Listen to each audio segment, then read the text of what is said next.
Have you ever looked at your life and wondered when it became so dominated by work? Not because you dislike working, not because you're lazy, not because you failed, but because somewhere along the way, work started taking more than it was giving back. I've been thinking about that a lot lately, and when I look back, I think the first real sign appeared some 10 years ago. I suddenly couldn't sleep. I had never needed sleep medication before. In fact, I generally avoided medication whenever possible. Yet, I found myself lying awake at night.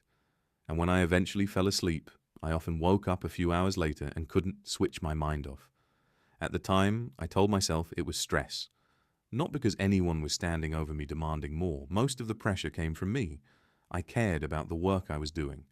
I wanted to do it well. I wanted to contribute. I wanted to make a difference. The work was often meaningful and rewarding, but it was also consuming more and more of my time, energy, and attention. I assumed things would improve once I got through the next challenge, but they didn't. Over the years, I explained the feeling in different ways. Maybe I was burned out. Maybe I needed a new challenge. Maybe I needed a promotion. Maybe the problem was the environment. Maybe the problem was me. There always seemed to be another explanation. And because life kept moving, I never stopped long enough to ask a bigger question. What if the problem wasn't temporary?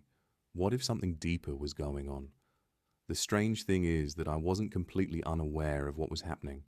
At one point, several years ago, I went to see a therapist.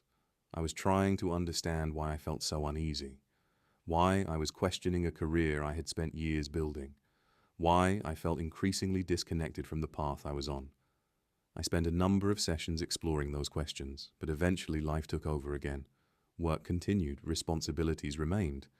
The questions never really went away, but I stopped asking them quite so loudly. And before long, I found myself back on the same track. Looking back now, the biggest cost wasn't the stress. It wasn't the lack of sleep. It wasn't even the long hours.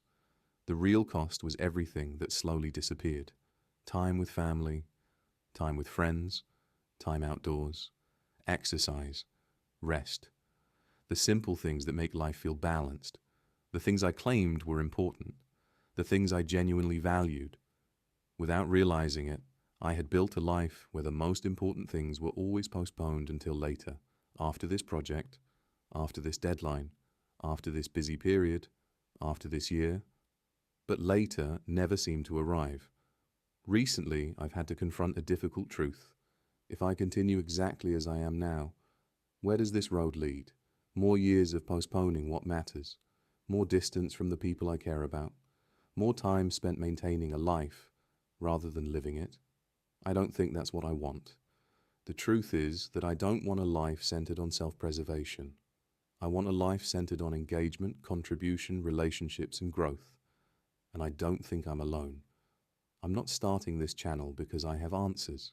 I'm starting it because I have questions.